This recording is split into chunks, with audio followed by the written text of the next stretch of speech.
Thank you for coming. So I watched it yesterday. And thank you for coming. No. I watched it yesterday because I didn't know if I'd make the screening in time. Yeah. So I watched it on Netflix. It's just opened on Netflix. Yeah, it has. How do you feel about that? Well, yeah, very mixed. I think it's a film that would have had a great deal of trouble as a release, proper release. I think it would have lasted a week. But in fact, I think it's a shrewd move on the part. In fact, it's funny this because it's the same company behind this film, Participant Media, who were behind Roma. And like Roma, they sold it to Netflix after it was all done and ready. And this is really similar. So they've already had a precedent for this way. Yeah, but Roma was like 113 days shoot. Yes, 130. Yeah, ours was 35. So it was very 34.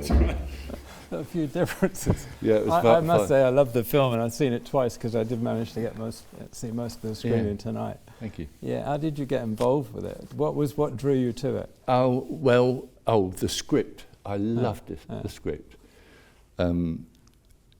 It was very emotive. It is, somewhat sentimental, but very emotive.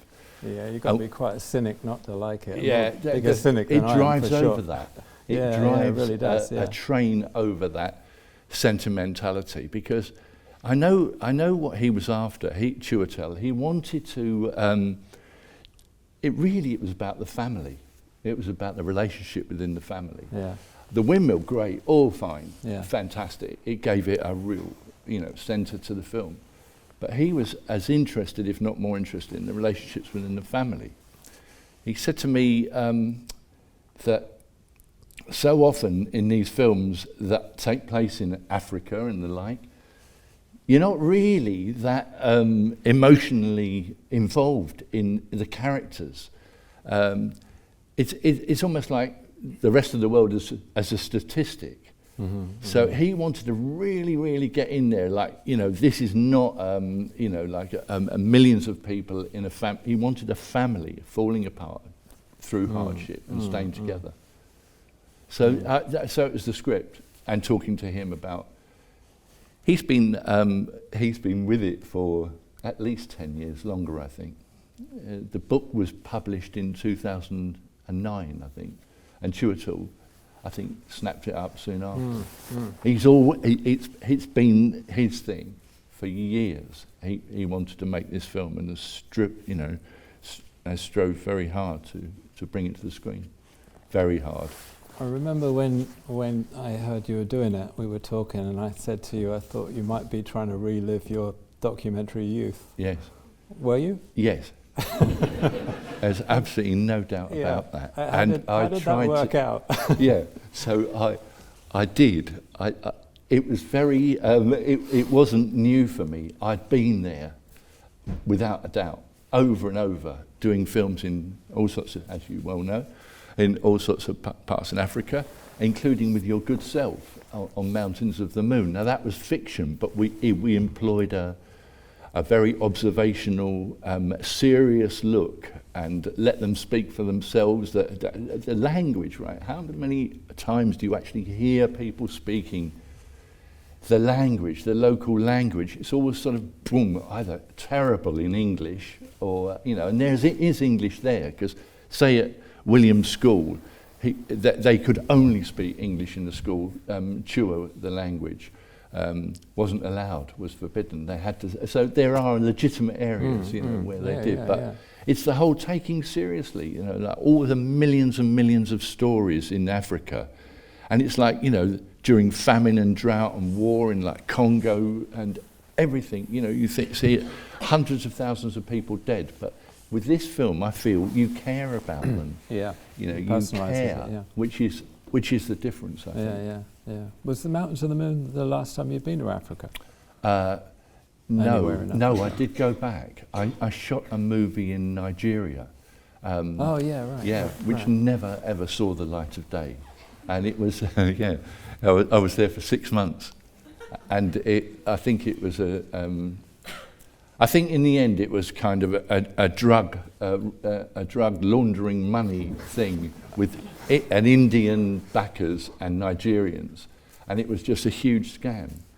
The director was locked out the cutting room, and that was it. And then I went back and did a film in Ghana as well.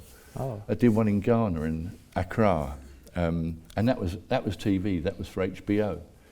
So I have been back a few times since, but not many. Yeah. Not like this. Yeah. Yeah. And what was, you know, you look at the final product. I was kind of look at a film kind of recently after I shot it, and kind of the things I'm happy about and things I'm really not happy about. Yeah. So how Same. about that then? Same. So what in particular? I'm sitting next to Adam up there, the colourist next to him. He could feel me flinch next to him. Yeah, things. I mean, I wanted it to be. I don't know. I wanted it to be right and tell the story truthfully.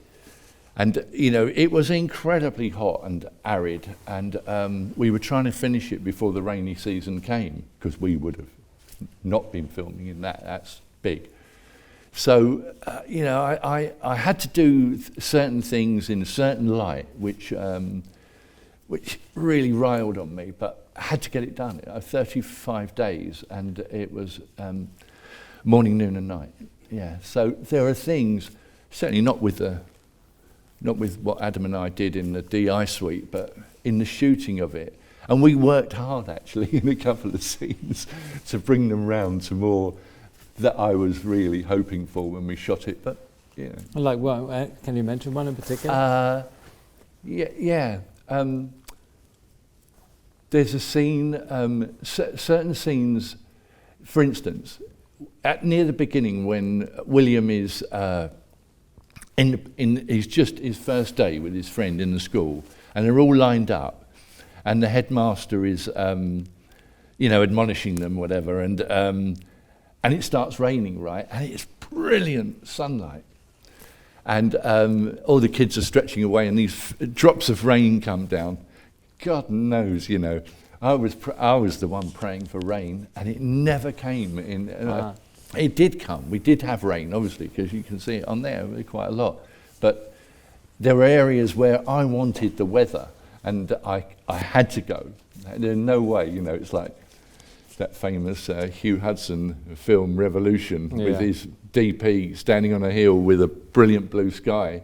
And the guy said to them, you know, in the interview on TV it was, "What are you waiting for?" And they both turned around and said, "We're waiting for clouds." And it wasn't, there was a whole army in the valley waiting to attack each other, and they were waiting. Well, you can't do that in 35 days. You have to get on with it.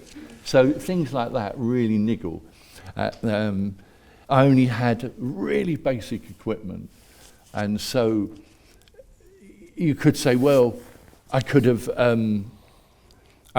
silked the whole area, but it was a big area. I didn't have the resources. I didn't have it there to do it. And then it had to rain, and so the silk would have been in the way of all that, and then it had to deluge down. The silk would have had to have come away at some point.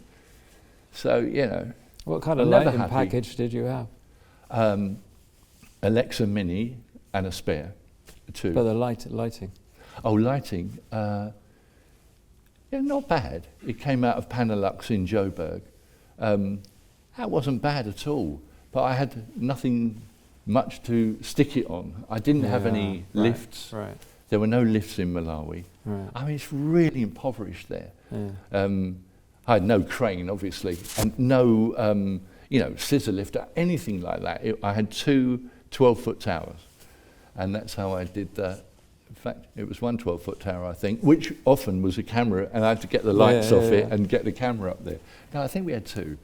But they did bring a crane at one point it was really difficult, nothing like that. And the equipment came by road from Joburg, and took weeks longer than anticipated. Something like they were on the road for 3 weeks. I had to, every border. Lots of borders through Mozambique and Zim and all that. So I had to, we didn't have a head and legs. Now, I mean, in a way, it's a stupid thing, and I blame myself. But we had the camera there, And we'd already done tests with just me resting it up and just shooting tests on the... But on the first day and the second day, I had to go out, you know, almost like hiding the lack of a tripod. There was no tripod, and I had to basically find the position and then rest the camera on camera boxes with ratchets strapped round it, and that's how I did the first 2 days. And then luckily it arrived, right? All that stuff at the front of the film with the goulet, Wankulu, coming through the woods and across the reeds, that was all done on apple boxes with me resting the camera. As you do. As you do. As you do. I've heard worse. But it's interesting stylistically. Like if you go back to the documentaries you shot, right? Most of them it was like handheld, right? You used to do incredible handheld work. So, I mean, it's interesting seeing this film, which is kind of quite classical, and it's about cuts and framing, and so how did it come about stylistically? Did you have a lot of time with the director talking about the style? How did that develop? Yes, I would say that was the best thing in a way that happened. That all this thing about the family and getting in there and reading the emotion led me to believe that it should be quite a still film, you know, and let all the terrible things surrounding them and the struggle be caught in a realistic but not really formal. It didn't come into my head that, but I wanted to explore them and get in there. And Chiwetel was really great collaborator. I mean, it's his first film. He was playing, the lead. Yeah, really. Yeah. He had a lot to do. Yeah. And he also had to learn the language because he didn't really speak it. Really? He spoke a little, but I think that was in the last 10 years he's been learning that while this film has been on the up. So he had to learn the language. So he had enormous amounts. And so I said to him early on, when I got there, that we should go and really go to every location and work out how we were going to do the film before we started. And that's what we did. And he gave me the time. I suppose also, being on location is a fantastic non-distraction. You're there together in a miserable, terrible hotel. And so it was great to spend time together, a lot of time together. And we talked about it, and then we, at the locations, each location, him and I would work out, and he would often play the parts, right, for me, while I danced around and looked at where we should be. So the more I talked to him, the more I thought, this doesn't have to be a really kind of, like really moving around, really handheld. This could be just quite still and let them... there are set pieces that do that, like the riot when he goes to get grain and at the rally when Chief Winbay gets beaten up.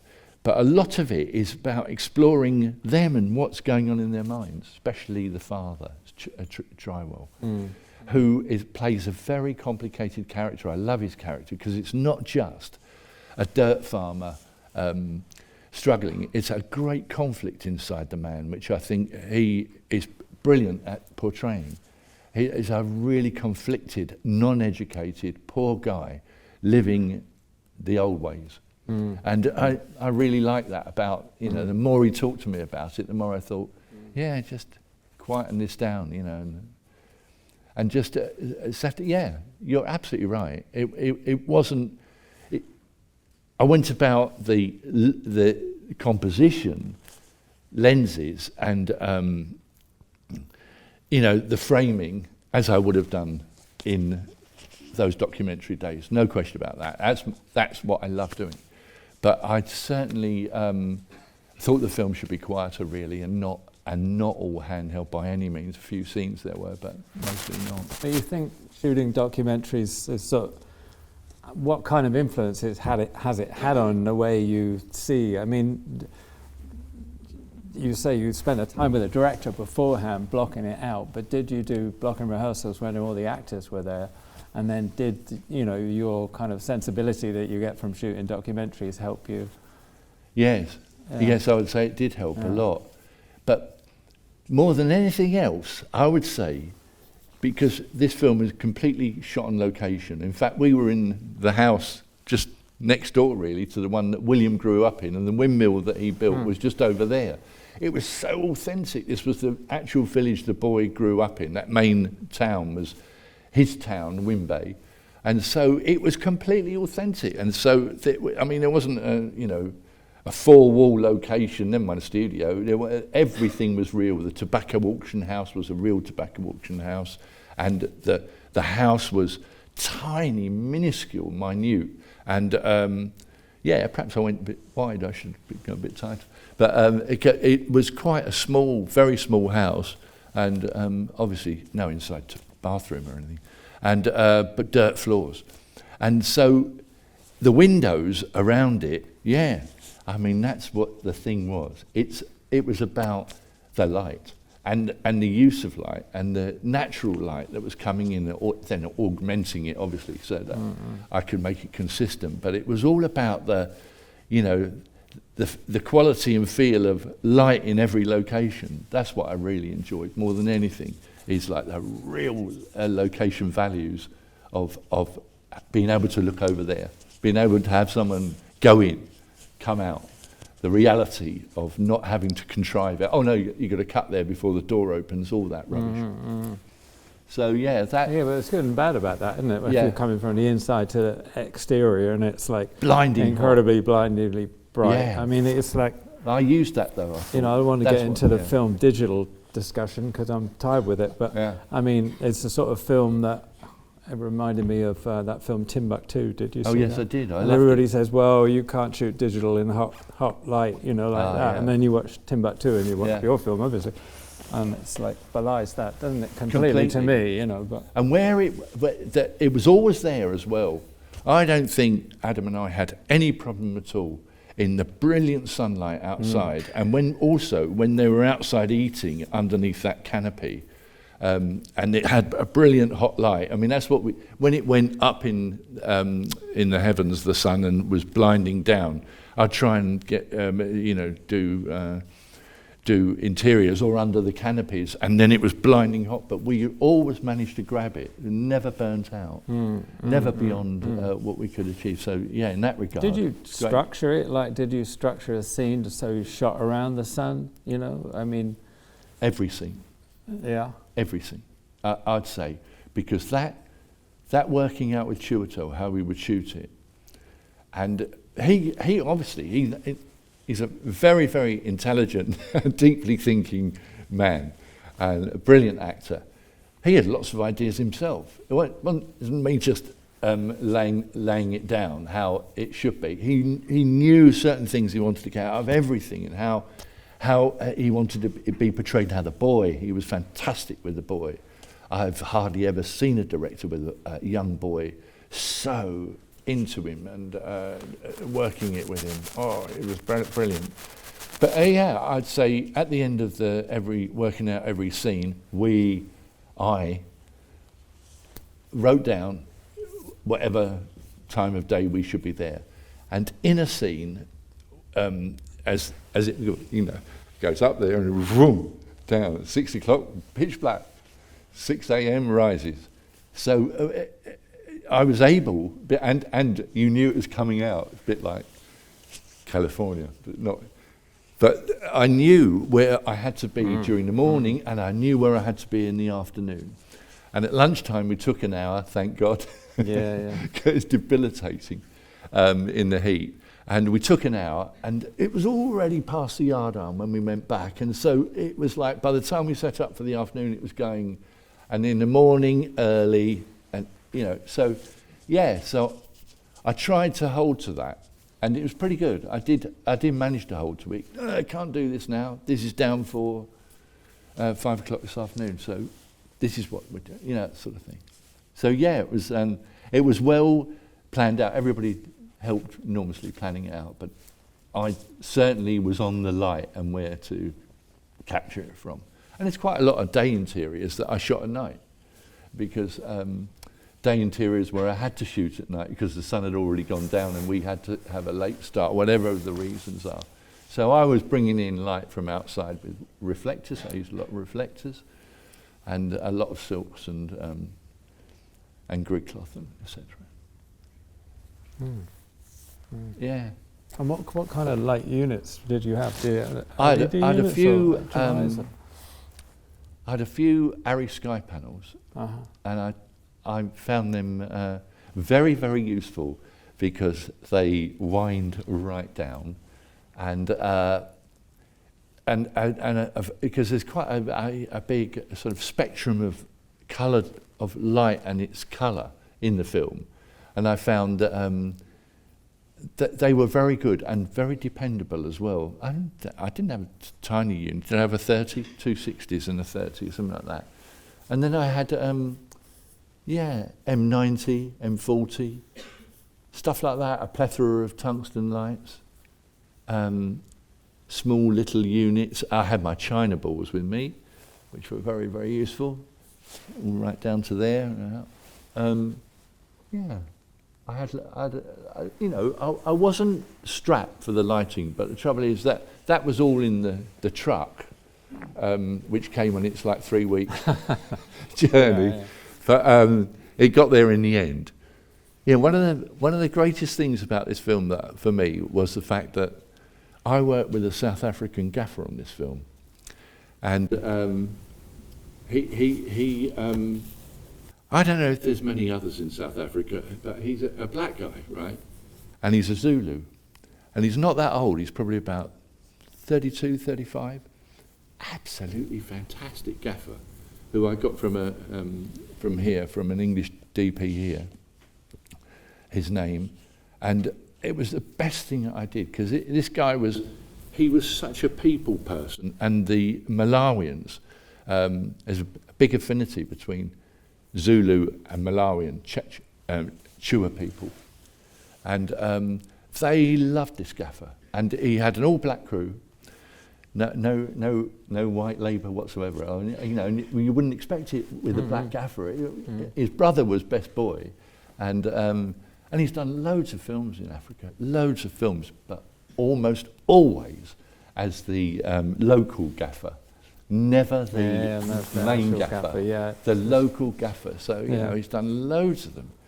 In fact, I would say he was involved with Queen of Katua, Half a Yellow Sun, and it goes on and on and on. He's done loads, but always it was a big thing for him. He was gaffering the film, and the Malawians absolutely adored him. They would do anything for him, and he trained up a couple of guys on the production, and they went back to South Africa with him, which I thought was brilliant. Nice. So it was a good experience like that, very good. And you operated, right? Yes. Do you always operate? Yeah, I nearly always operate. If it's a 2-camera shoot, I'll be either on the main camera or on B camera, and sometimes I choose B if I'm really up against it. We had a young guy who was just making himself up to be an operator, come up from South Africa for a few days to do the big set pieces, like the rally when the crowd splatter away. But mostly, it was just single camera mostly. Yeah. Cool. I still, really, on the film I've just done in New York, I did the B camera, and quite often I try and be getting into where the main camera should be. But you know what it's like. A lot of the productions are insistent on 2 cameras. I know you wouldn't entertain it, but I do. I'm too easy a touch. I'm too easy a touch, but I always try and I'm always there, and then looking through, not really ever by the monitor. You had a DIT, right? Yes. So how much does you actually said to me the other day we were talking, you said you don't use a light meter anymore. No, I don't. Not at all. Really? No, I know. I don't. Wow. I don't use it at all. I don't know why. But there's something about Isn't there anything? There's something about the Alexa, right? There's something about the Alexa. I can go up to it, and I can look through, and I go boom like that, and I'm there. It's just the way. That's the way I am. And when when I'm setting up an interior, sometimes I do take a sneaky reading on an interior.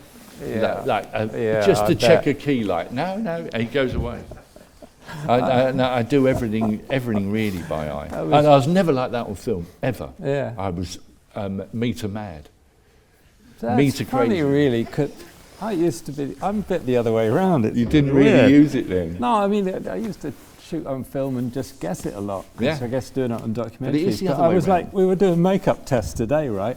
And Josh, my DIT, I said, well, you just, you set the stop. and then I had nothing to do, so I had my light meter out all day. I was like, okay, well, that's nice. Comforting having a light meter. It was pointless, but it was kind of nice. It's nice to hide behind and have a moment. Yeah, no, really. It's very nice it. for that. Excuse me a minute, I'm just taking a reading. Yeah. What am I doing? It reminds me who I am, because there's all this stuff going on. Everybody's doing it. It's like, what's my role anymore? I don't know. That's right. You should have it written. It should be written on the digital display. You are the DP. It's true. And it's going terribly well. It all looks really good. Never mind the stop. Yeah, it's funny. I know, it's just weird. And I do give, I usually work with the same DIT, obviously not on this film in Africa, because that's not the way it was. It was just me alone. But I usually work with the same DIT, and I often give him the stop. When I'm shooting, say on Peterloo, riot scenes and battles going or whatever it is, I'll let him ride the stop for me, because he's really good at it. Yeah. And I trust him implicitly. I trust him almost more than I trust myself with the exposure. But I do it. Yeah. Because I heard talking to Chivo, he has that. His DIT rides the stop. Yeah. All the time. He said, "Oh, just you do it." But don't you? Well, I'm just going to have You're to. relaxing a bit. If you've been talking to Josh about that, I was doing something the other day, which was only a test, but it was, like a 360-degree camera move around, and I was on the wheels, and that's like, I wanted to pull stop, but I can't pull stop. So Josh was pulling stop. So that's what I mean. Your whole role is disappearing, and the film about to do, I'm probably not operating anything. So I'm going to have my meter out a lot, I think. Yeah. Anybody got questions? Come on, I'll open it up. Yeah. Oh, none. Okay, fine. Somebody must have a question. Are you a workaholic, by the way? I wanted to ask you that. Yeah. I'm not really good when I'm not. I'm not really this up with Peter Luden. Yeah, I went straight on it. Yeah. In fact, I went on it 5 days after Peterloo. Yeah. And that was a massive, massive shock. I needed therapy almost, really. Mike Lee, all that, right? And then you go to Africa, it's scalding hot. And then I came out of that and went straight to New York to work on this Edward Norton film. And it was freezing, so I went to this searing heat, to this freezing, rotten winter in New York, where you were, and where we spent quite a lot of time together. It was very, very fun. Yeah, I used to treat you as a therapist during it, I remember. No, it wasn't that bad. Go on, somebody must have a question. Oh, hi. Sorry. I wanted to ask about the crew. You mentioned that you've worked with the gaffer who was from South Africa. Mentioned? The gaffer from South Africa. Yes. And I was just wondering, how different was it for you to work with him compared to gaffers you would work in UK? You would work with from UK, or I was wondering if you had any other crew from local crew or South African crew, or was there anything else? Yeah, the crew were mostly South African. They were from Johannesburg. A right collection of renegades they were, but good. But, the grip was crazy. I mean, the focus puller was crazy, and he'd be the first to admit it. Anybody who's called Houston Haddon was his name. His sister was called Dallas. So, only in South Africa, I'd say, which is a pretty crazy country. But I've had a lot of experience in South Africa, one way or the other. And although I'd never worked with any of these people before, I chose them carefully. I chose them very carefully after a lot of research and recommendations. And the gaffer's name was Emmanuel Mani Chonko Sitole. That was his name, and very fine. And anybody ever asked me, I'd be happy to give top recommendation to him. Well done for remembering the name. Cool. And in terms of the color grading, how many days you spent 2 weeks. in color grading? Okay. In the DI, Yeah. 2 weeks. But what happened was, because we were in a hotel in the middle of absolutely nowhere, right up in the north of Malawi, apart from certain members of the crew having quite a few drinks at the bar, there was a bar, I would go in and every night sit with the DIT and we'd do the rushes together, which was wonderful. So I had fully graded rushes by the end. And I was very happy with that, you know, just walking across the hotel, down the corridor, knock on the door, and I was in there watching it. So that was really fine. And the other thing that was... projection, or was it, what were you timing on? monitors. This month? Yeah. No projection. He was doing it in his room, which is small. So that was really good. That was a good experience. But one thing that I found very interesting is, me saying earlier I'm an easy touch. I agreed foolishly to record the film on ProRes, right? Because I was told that they'd worked it out production and they couldn't afford to do it on Arri Raw. So there was no argument about it, and that was it. So I started on ProRes, but by day 4, because I was down in this, Clive, his name was, Clive the DIT room, looking at the stuff, I realised there was a problem with ProRes in the kind of extreme conditions of light that we were shooting in. It couldn't handle. There's a scene where the mother is looking for the son who's gone off to get the grain, and on a long lens, she's weaving through the crowd looking for him. And that was very much at twilight, not something that I'd ever bother about on Arri Raw, but it was on ProRes. That was like day 4. And anyway, really rattled by this. And then they found out with just a few phone calls that it wasn't actually going to be more expensive. So thank God I caught it early. It wasn't going to hardly make any difference at all. It's perceived wisdom and wrong. And so the Arri Raw, I think it was the DIT actually said to me, you know, it's not, because I'm here. It doesn't have to go off to a lab. I'm processing it here all night long. and then the next morning he'd be out with me looking really bleary-eyed. But that's what he did. He was really dedicated. So we went Arri Raw after just a few days of it was only one scene, but it threw me completely. I thought, I'm going to have and I did have lots of scenes like that. Dark skin, searing heat. I wanted as much latitude as I could possibly get. Thank you.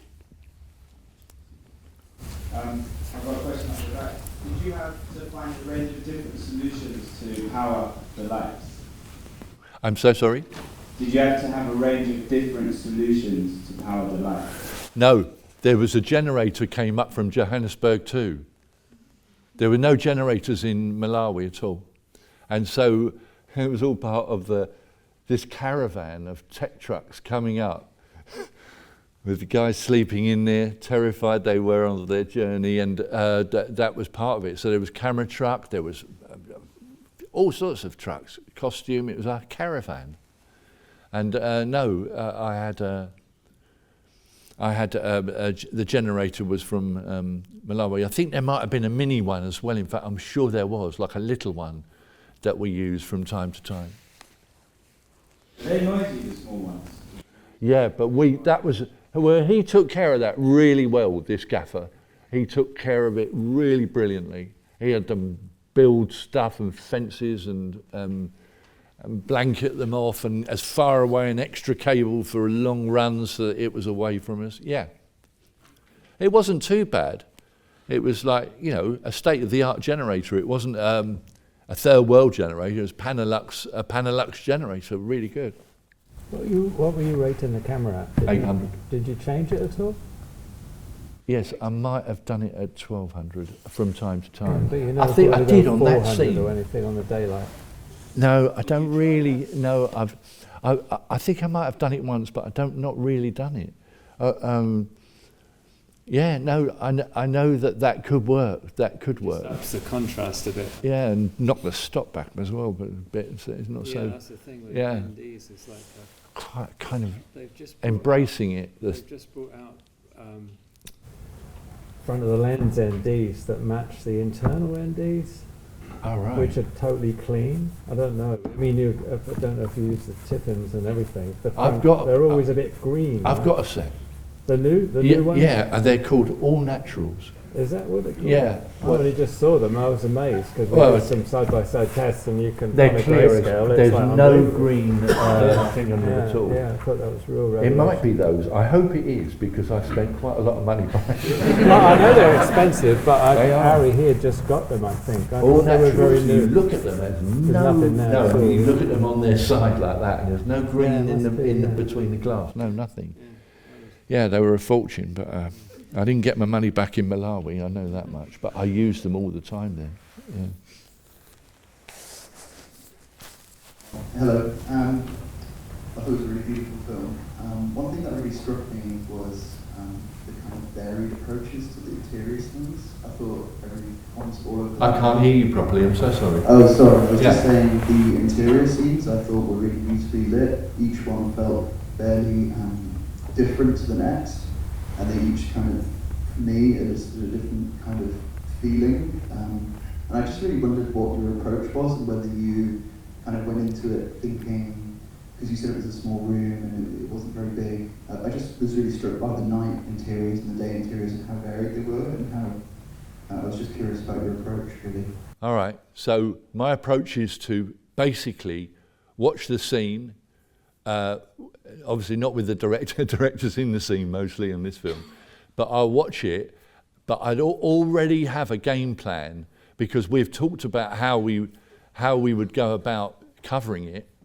So say like the scene where he comes back with the grain, the boy, and the four of them sit round and around the oil lamp, and that's all they had. It was really tricky because it says in the script that there's no lights on. Difficult one, that. So either there are no lights on because they don't have the money. So there's no question about flicking a switch, they don't have electricity. So it's got to be an oil lamp. And then I was horrified during the filming to hear, obviously that, oh, you can't put the oil lamp on to do your homework. I was thinking, what the fuck?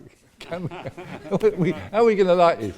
So we did one scene with him by the. It was one of my favourite scenes actually, where he's at the window, at dusk, doing his homework with the father outside in the rain planting, and I mean that's an example of sky panels that, because that I was using the setting twilight dusk to get that, and it was right on at the on the blink of going down, had them out there, had the rain machines on, and I'd wound down a sky panel to almost nothing, to just give him a slightest rim as if from over there. So yeah, I do find they're really good like that, a sky panel. And I think it wasn't even direct, it was bounced.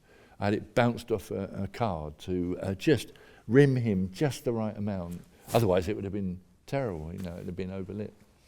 So, and where the family are sitting around the oil lamp, had to contrive a way to get the light as if it's covering all of the all the four of them. And in fact, I'm just sitting here while I've slowed down is because I got that idea from Roger Deakins here once upon a time, because we were in when we did Mountains of the Moon in Kenya. I saw him using these quite big bulbs, like 2K bulbs, and then winding them right down and tell these guys the secrets. And then sticking a 2K bulb right behind an oil lamp or whatever. The oil lamp looks perfect because it's been lit from behind, and then the light is coming out every which way. The only way it doesn't really come out is that way because it's behind the lamp. But if you're there looking across the person who's silhouetted and dark, you've got it. So yeah, I remember you using that and me being. I bulbs, but I think they had little 2Ks. Yeah. little. I swear to God, they were 2Ks. They might have been back. I swear to God, I was really watching. I was just doing something similar today in a 300 watts, but you know, cameras are faster now, so yeah. But it's the same. Yeah, no, yeah, I mean, yeah, I remember using 1K ones and 500s, but I might be wrong. But I've used those 2K ones for when a really low flame. There was a real flame in the lamp, was it? You didn't put a bulb in the lamp? No, just behind. It always lights it up too much, but behind, or it can do. I've done that, of course, but that would be a very small bulb. But the colour, you know, you could do something about it now digitally, but in the days of colour timing on film, you couldn't really do a lot about going into that oil lamp and changing the colour of the bulb. You were screwed. That was it. So I'd never really used it. But yeah, 2K for that yellow oil light, you know, that, with a bulb that's wound right down, the colour of oil. I do a lot now where actually you leave the lamp in shot. I'm just doing something today, only testing it. Christ, yeah. I'll just leave the bulbs in shot and then paint it out and they make it look like a fire. I've never done that. I saw you did it at that expo. You had that Jarhead clip on. Yeah. And I was looking at it thinking, fucking great, that must be like, and then it was like you were on a stage doing that. I couldn't get over it. Yeah. And it was a stage set, and you had your, you know, I know how you love little practical gigs, gags. So that exchange for columns of fire from the burning oil wells, it blew my mind actually. It blew my mind. I've never done that in my life. Now, you know, I mean, as long as you've got a little bit of money in the budget, it doesn't matter much. But you know, just to replace a light source, to be able to light something with a 360-degree light, but it's, you know, obviously you can't do it with a real. I've never done it. Right. It's just like it's cheating. like an affliction I have. It has to be, you know, has to go out that night and without any tampering. But yet, every other facet of it in the DI suite, you've got control over. So what I've never. So how much do you do? I mean, I was one thing I was thinking at the end. I was thinking, are you repressing the blue of the skies? The skies looked not desaturated, but they didn't look kind of fully. No, that's right. I'm not really. Was that? It was intentional in a way. Yeah, because it was too kind of pretty. Well, yeah, very pretty. Yeah. Very chocolate boxy. And the thing is about skies is that you can be here and you can be looking at a blue sky. Right. You just go round over there and you're looking at a white sky. Yeah, so matching is really weird. Yeah. For me, the credibility of it was more. Yeah, they were just brought back a bit. We brought them back. Yeah, we did. I didn't want blue skies. I must say, when I watched it yesterday on Netflix, I wasn't aware of that. I was just looking at things to ask you questions about this evening, and I thought, oh, that was one. Yeah. No, I didn't really want blue skies. Yeah. You don't like them either, really, do you? Oh, not really. Well, I mean, depends. No, you don't. Sicario, I like blue skies. But so, anyway, any more questions? Did you find your dynamic with the director was different because he was an actor in the film? Oh yes, I couldn't talk to him in the morning. It was about an hour. I mean, we really did it. I mean, 45 minutes an hour on the most bone-shaking country rough roads, and he would be in character. And so it was. He would sit in the front and really not say a lot. He was absolutely in character, desperate to get out of the car and start.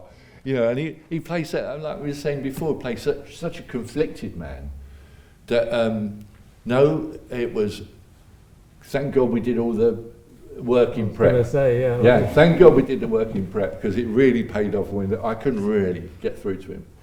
Because it was either that or he would be going over the Chua language. When he arrived at the location, threw himself into the scene, he'd have that as well. So there was very little dialogue about the day ahead. We had it down. So yeah, that's one aspect of it.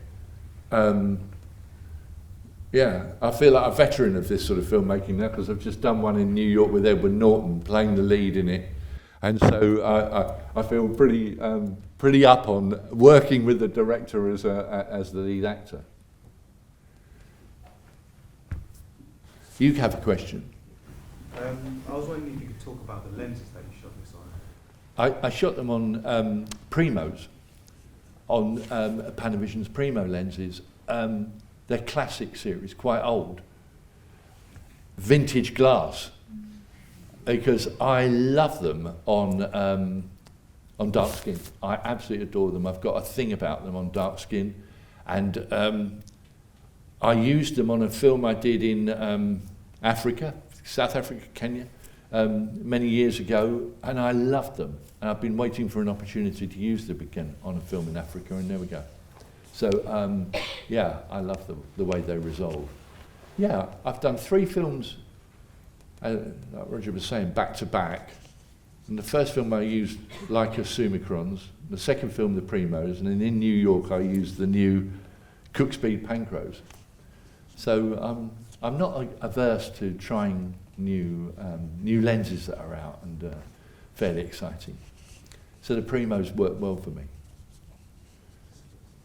Dick, I just wanted to ask you They're about... bloody huge. They're bloody massive. Yeah. Never mind your handheld, mate. Yeah, They're huge. Prime lenses seem to be the size of zooms now, don't they? Yeah, they are. I'm using the signature primes on the LF. Absolutely. But they don't massive. weigh anything. They're not even that heavy. But the size of the the profile things, of them. Primos are like that. They're massive, but they also weigh a ton. Yeah. Dick, I just wanted to ask you, you're talking about dark skins. I mean, when you have a scene with 4 dark people, they're all different shades of darkness. Did you actually have to adjust for that, or you just let it go, or you pulled some people back in the DI? It's an interesting question, that, because that's exactly what I did. The 4 of them, you could put, say the 4 of them in the family, you could put them up side by side, you would never ever think they were from the same region, never mind country. Yes, I did. I pulled the light off, off the lighter skins and edged any lighting towards the darker. But you actually pushed some in on some people when they were looking at them through the camera. Yeah. You could see that. Yeah, I don't really. I mean, they may. We are talking about a country in Africa, but I don't really look at it like that, because I know that the way I shoot, it doesn't really bother me. It's never bothered me all these years and documentary days, because just I have a great empathy for shooting portraits. Say, I feel I am, if anything, a portraitist, and the lighting of that. I mean, people, Christ, they put so much light on dark skin. And I can never understand why. I love Beale Street Could Talk for that thing that he did, James Laxton. He did on If Beale Street Could Talk. I adored what he did with the light on that. It's so minimal, and yet it saturates them completely, and you don't feel underlit in any way, and certainly not overlit. Now, it's a thing I have about it, and looking at any situation when about to film, I'm looking at the quality of light that I want on the face, on the skin, the quality of light, where it's coming from, into the eyes, whatever. Yeah, that's what I do. I love most. I think it's more, with digital camera, especially Alexa and RAW. You've got quite a lot of latitude. I mean, I find that you can obviously do a little balance. And Yeah. I mean, I hate doing anything specific for anybody. Yeah. I just put a light in. This is the space. I like it. So you Yeah. be in it. You know what I mean? It's interesting that. And then I think you could. Later on. Yeah, you've Just, got so much more now. Yeah. Film, it was like obviously it was problem and contrast. Oh, it was like always an issue, wasn't it? Yeah. Is there enough light? Is there Well, enough it's light? like, just 2 ladies with different coloured makeup on. That was always a problem with film. But, And the thing about you're there watching it, it's very good like that, especially like a film Far Away in Africa. yeah. And you're looking at it and you're making a call about how much, how little. It's fantastic on the digital, absolutely fantastic, It is. because It you is. can really, slot that in to on the day without buggering around for too long and slowing things down.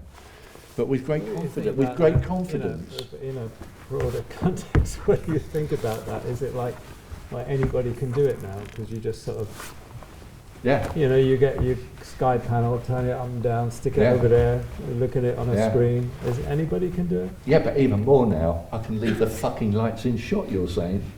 I do all the time, yeah, but So where's it now? I don't even have to hide the lights, yeah, but is it God. Still, is it still? I don't know.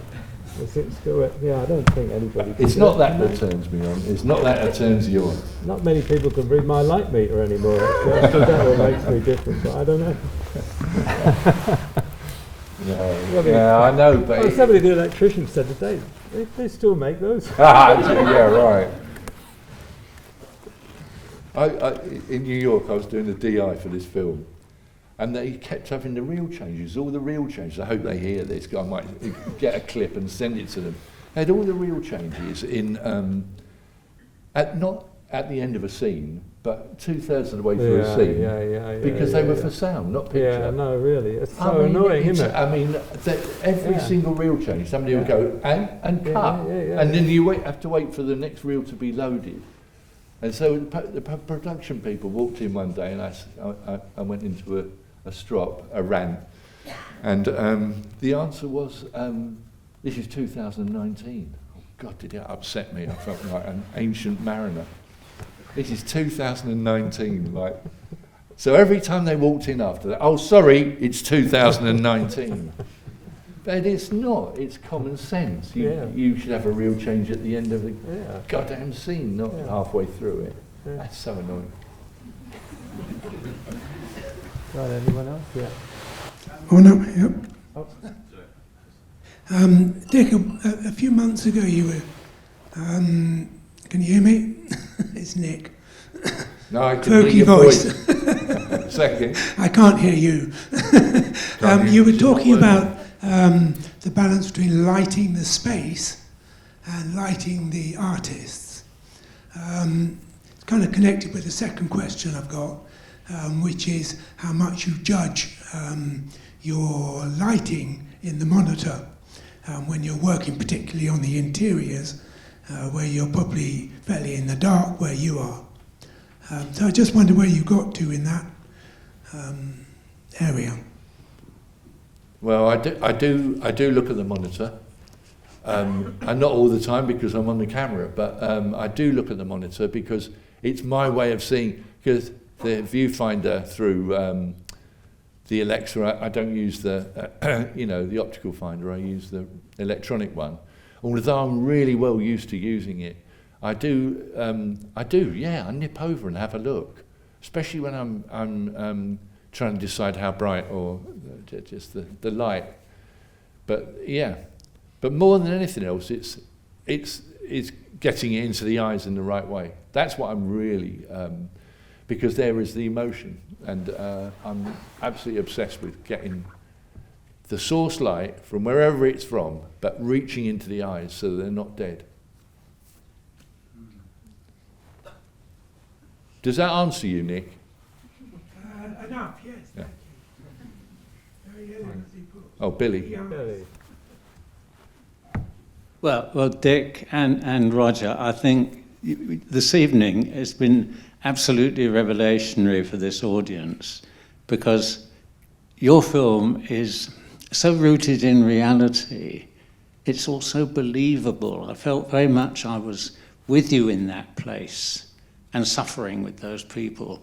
And I love what you've just been saying about, lighting the faces to see the eyes, because so often these days that's a bit overlooked in some areas. And I really enjoyed the film, but I think that you and Roger between you this evening have given us some masterclass in what it's all about.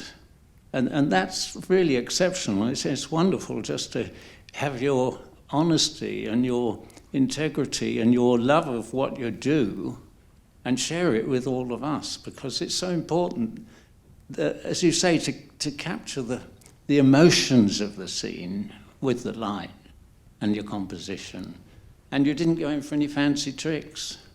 And you know, I thought it's been wonderful, and just thank you very much. It's been great. Thank you. Thank you, Billy.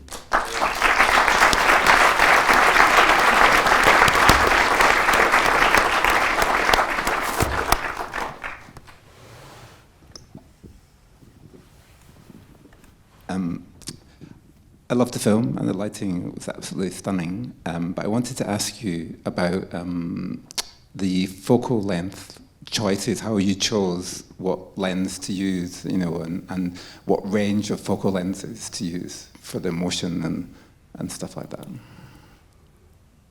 Is this working? It's good, yeah.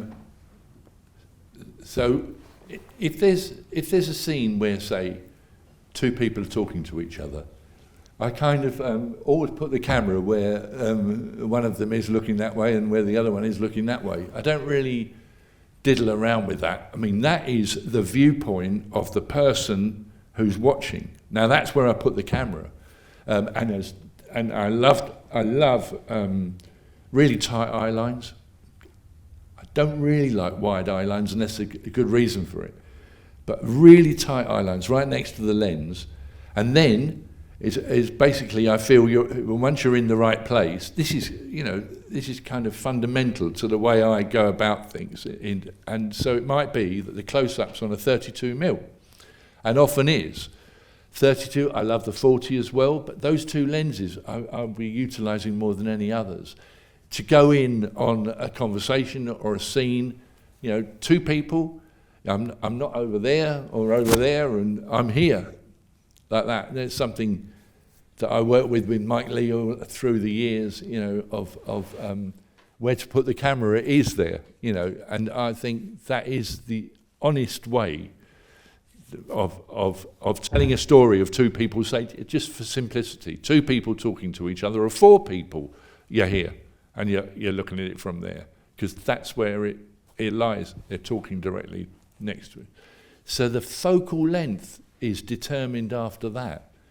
You know, there are some lenses in that film that are really long and don't have that application, like where the mother is looking for the young boy to come back. And that I thought it would be fun to do it in a documentary fashion with the sun setting and a long lens, you know, 600mm, whatever it was. But that's the approach for focal length is ruled by the action in front of the camera, not vice versa. I don't choose a lens to do the whole film on, like Robert Bresson, 50mm, the whole movie, 50mm, please. Yeah. But okay, there was that eye line. It wasn't really about a conversation eye line, but I noticed when the villagers were going to get to buy the grain, the grain from the government. Yeah. There was one side shot of them all going right to left, yeah. And then that cut to another shot of them all going left to right. Where was that?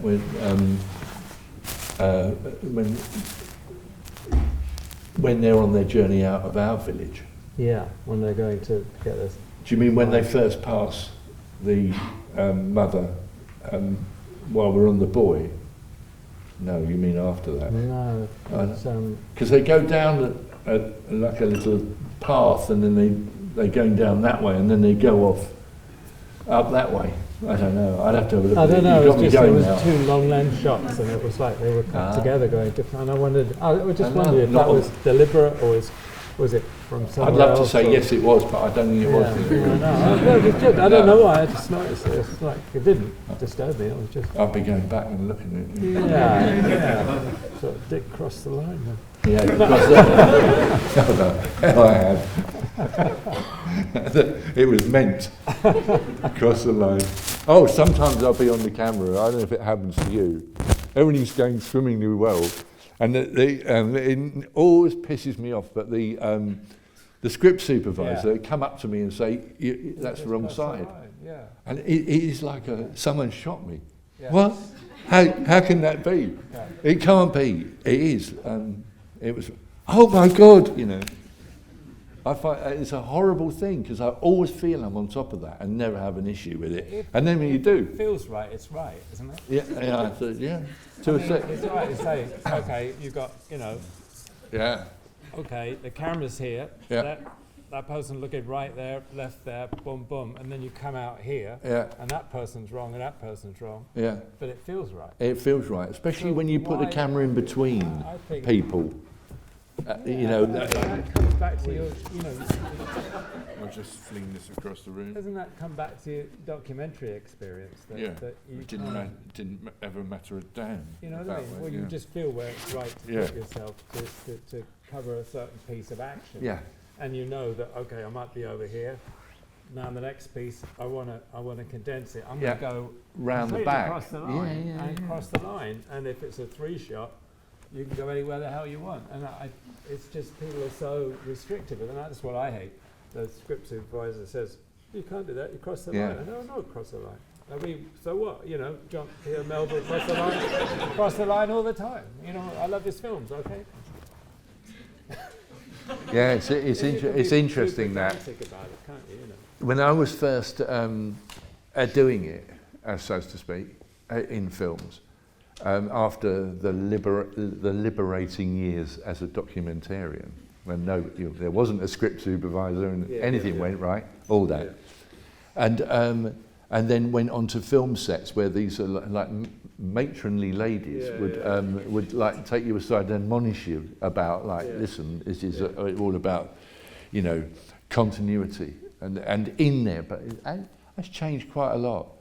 I like the scenes I really like are where you're looking at somebody in the centre and then there's a person flanking each side, and that's the one, because they've got no answer for it, because one of them's looking correct and the other isn't, and it screws them up. It screws them up. I know what you're going to do. You get out of jail. Yeah, so it's a good exercise, that.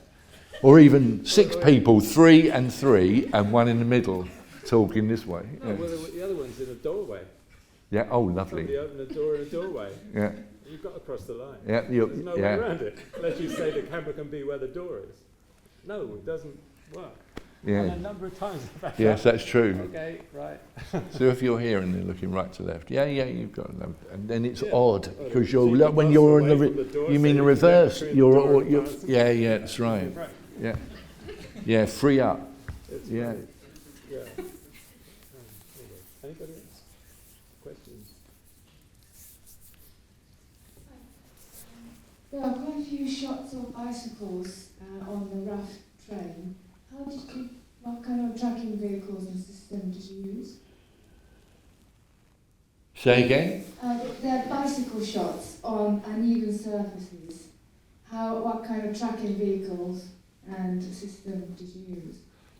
There's one where the boy rides the bike a little bit at the where he goes to get the grain and he rides the bike down the crowd, and that was just a conventional track. But those other ones, when he was going for the grain, they're long lens. I wasn't moving the camera. It was just very long lens, panning across. I think if that's what you mean. Yes, thank you. I know. Fine. There's something I could say which is quite interesting, although it gives the magic away, but we had 2 windmills. We had the mighty windmill, the big windmill, which when they really built it all those years ago, in 2001 or whatever, took 30 men to lift. Oh, we didn't have 30, it was like a handful of people, magic of film. But it took 30 men to lift it into position. But the one we had built there was really dangerous for the boy to go right up. It was huge, yeah. So we had the mini windmill as well. And the mini windmill, I had to find a place for it that wasn't surrounded by any tree line, that looked like it was at top of the world, right, up in the air. Right. And you couldn't really see. I was wondering about that. Yeah. Did you turn the windmill or did you track around it? I was tracking around it. Oh. Yeah. Why didn't you turn the windmill? With him on it? You couldn't. Oh, okay. But only the blade turned. No, I mean, he's up the top of it, right? Yeah. And the camera's going around like that. Yeah. That's right. The camera's going around like that. He's in a fixed position up there, and we tracked around. Right, we tracked around. Yeah, but it certainly didn't turn the windmill like modern. No, I meant you could have taken the whole set and just turned it around. I didn't know which one you did. Oh no, yeah, right. You No. didn't really see anything any definition in the sky, so you could have had the whole thing and turned it around. I wound it right down, so I didn't see any definition in the sky. Right. But the mini windmill made it possible for health and safety wise for him to go up there. Yeah. And we did all the fiddly bits, you know, and the detail stuff, and the end shot, in fact, looking across at the valley with him up there. I had nothing with me that would get up to the top of that windmill. When we did, you know, I had nothing. When we did, I didn't have like a jib arm or anything really. But when we were at the top of the, to get up to the top of the mini windmill, which is like, you know, up here somewhere, a bit more to do down there, up there, about there. When we were there, I was on the dolly with risers. I've got photographs of like they got the 2-foot riser, the 1-foot riser, 6-inch bloody riser going up and just about reaching where he was. So we had the mini windmill, something that came in very handy, I have to say.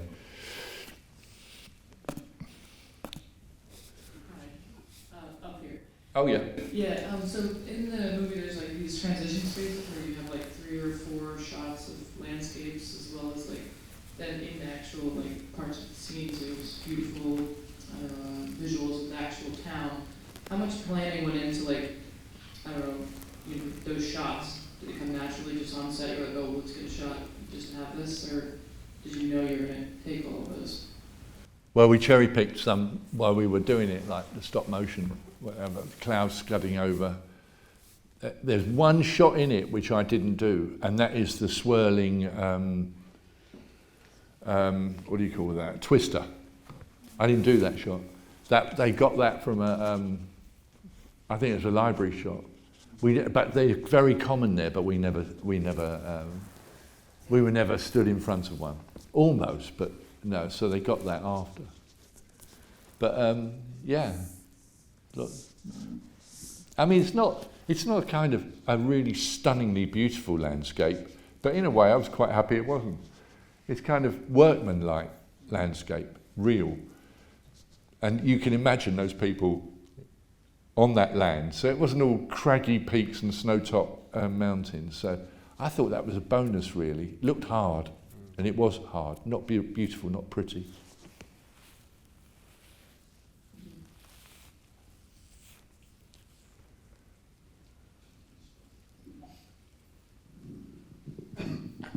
Yeah, thanks for showing the film. It was brilliant. I read the other day a comment. Someone said, grief is always better in a long shot, and there was a scene when all their grain had been stolen, and it was on a long lens of the mum and the daughter sort of in grief as the father returned. Was that? Oh yeah. Is that That's true? The same scene we were talking about earlier. Yeah. Oh, as a way of letting them go. I mean, we were dealing with, the idea was to do this at twilight, at sunset. And we only had minutes to go, and we still did it like 5 times or whatever on that long lens. I tried it on a 300, then tried it at 400. I put a doubler on, and it was a way of letting the actors go, so that we got in their way minimally and let them get on with it. And then so we weren't interfering what they did, just gave them the space to work in. Yeah. Does that answer you? Yeah, thank you. Yeah.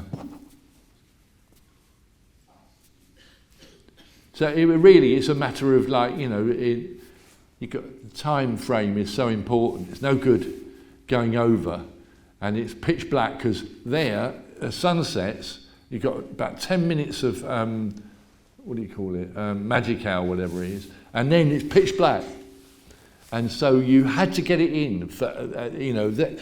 That shot in there is in that 10 minutes before. I think that was our last take. Focus puller struggling for focus, but I quite like the way it buzzes and then comes back in. Doesn't bother me, I like it. It looks like we caught it.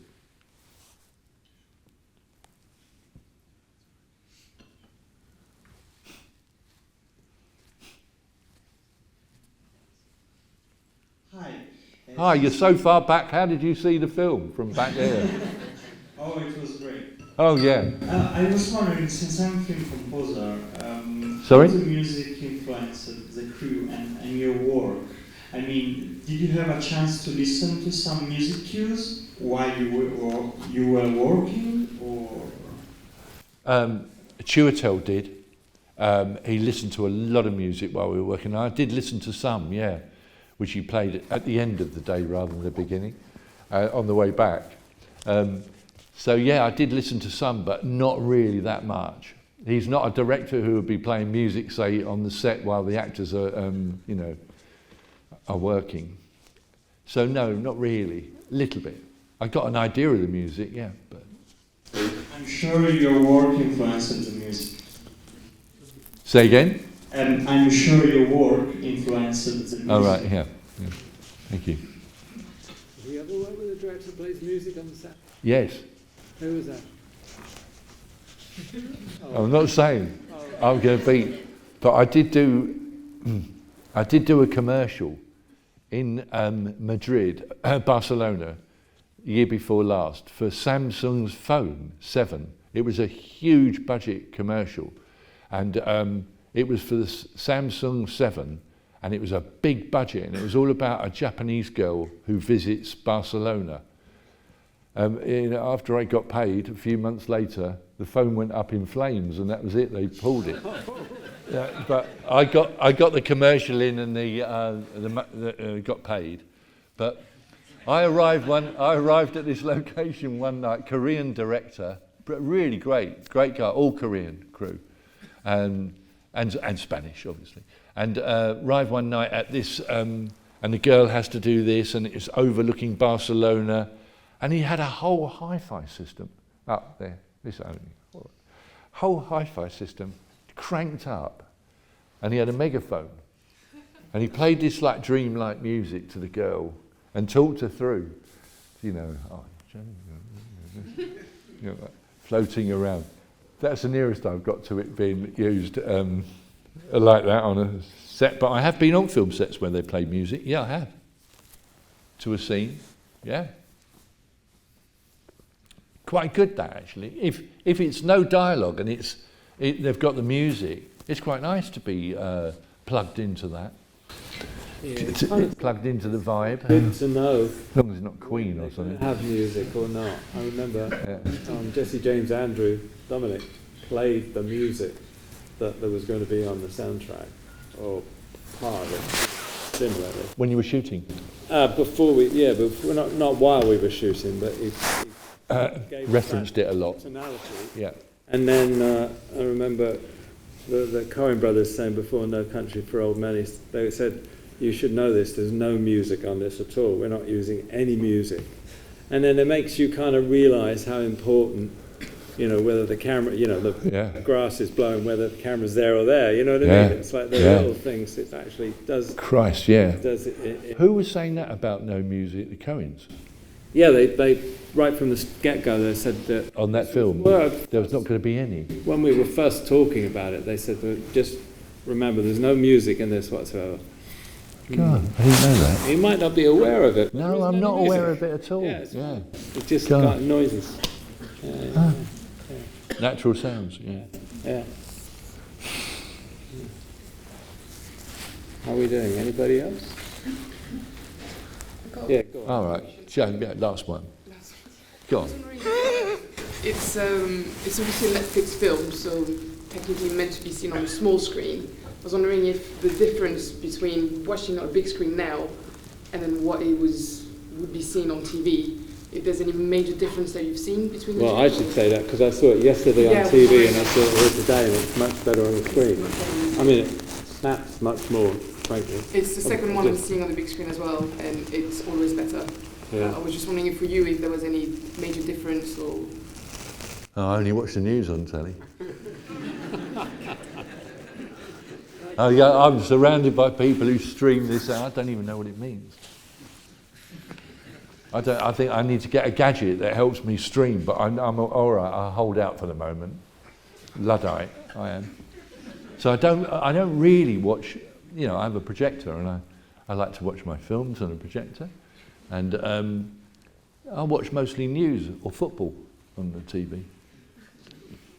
But and yet we what's the goddamn hell are you laughing at? We were at this thing together, right? Were you in the room where they were saying the best? I know what it was about. It was about HDR. Nick was there at the expo, and somebody was saying that the very, very best image quality that you can get on any monitor at all is an iPad. Oh, great. So, all right, and fine. Fine. iPad. Saying how much they like the HDR. Yeah. Because I hate HDR. But I haven't really done any yet. They didn't do an HDR of this. They'll all be soon. Yeah, but I suppose it's because Netflix acquired it. Apparently, Adam was saying to me they do it on all their commissioned work, but escape that. And then I thought on this Edward Norton film that I was going to escape that, but they've just come back to us to say they want an HDR version as well, which is too late because we're back here in London. So they missed it. And so I don't know if they'll do one or not, but perhaps we'll go back out and do it. I haven't actually.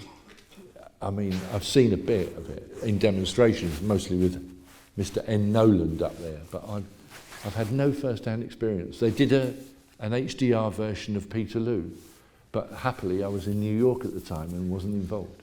Oh, really? Yeah, that's fine by me.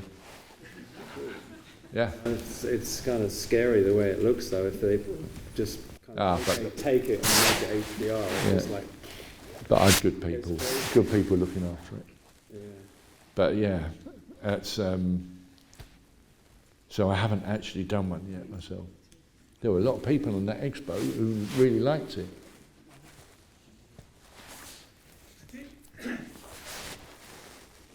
Yeah.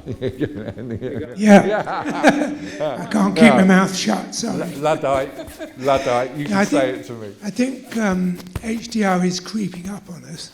And I think one of the things we will get to be able to use eventually will be darkness, blackness. And instead of having a scene on a grey screen, which is basically what you get, when you go black, it's not black. It's never black on a regular SDR projector or on a SDR monitor. So I think as we start moving into the HDR more and more, we will find that there are creative uses of the darkness, the real darkness, that will be quite interesting. But it's not here yet properly at all. Yeah, it just depends if you want. It depends if you want to be aware of the frame. If you're saying, I'm going to tell you a story, and this is a picture on the wall, it becomes animated. As soon as you get that blackness of HDR, I mean, my wife just saying, when I was doing the HDR for Blade Runner, that was it. And it's like you have a shot and you've kind of got somebody lit there and then there's no sense of the frame line. So I brought the blacks up.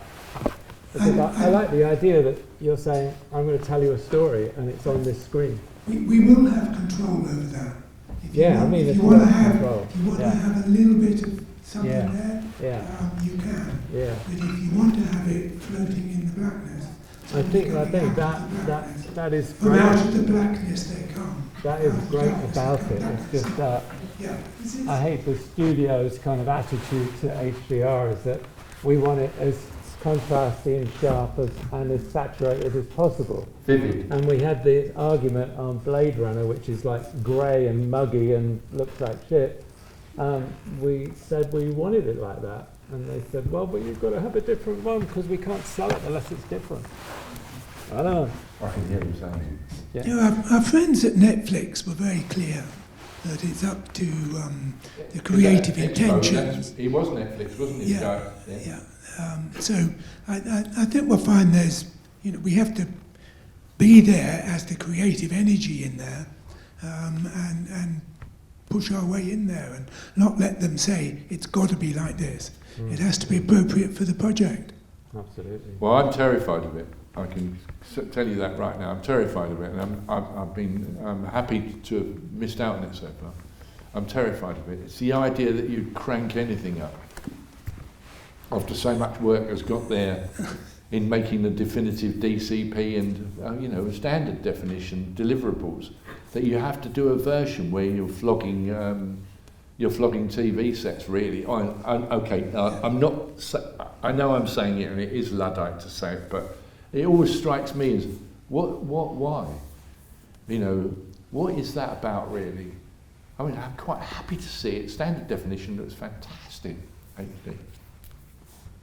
Very happy to see that on my telly. if I mistakenly click onto it, and the wrong channel, it isn't Crystal Palace playing. I think one of the important bits of advice is to, if you're going to be involved in HDR, is try to get it clear that this is an SDR project, and then do the HDR first. Yeah. And get that as close. You'll find things in there that you may be surprised about. But you're talking about SDR. You're talking a bit about the HDR before the SDR deliverable. Yes. You're not talking about DCP there. No, I'm talking DCP first, and then. Yeah. Yeah. No, you don't want to do that, really. No, I'd run a mile. But people are being forced into that now. That's what's happening. So we've got to fight. We've got to fight it to make sure that it's decided at the beginning of the project whether it's going to be HDR. We need to push that question. Yeah. And then we can have a bit more control over it. Yeah, right. Well, we were in New York, Adam and I, doing the timing of this last film, and they announced that they wanted HDR almost as we were leaving for the airport. So, that's not unusual. I mean, that's the way things are. We asked if they wanted HDR, and they said no. And that's for Warner Brothers, not Netflix or Amazon. No, we don't need that. And then suddenly, yeah, we do need it.